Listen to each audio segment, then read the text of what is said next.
Давай, давай.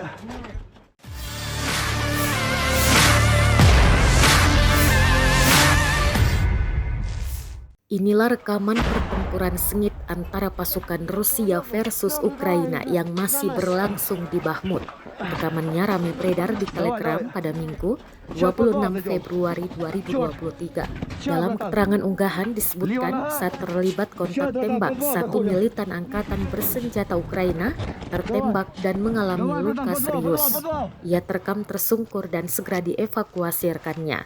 Salah satu brigade angkatan bersenjata Ukraina menunjukkan cuplikan pertempuran di Bahmut, termasuk saat-saat militan Ukraina menerima peluru. Jelas militer Rusia dalam unggahannya. Rekamannya pun menuai berbagai komentar dari warganet.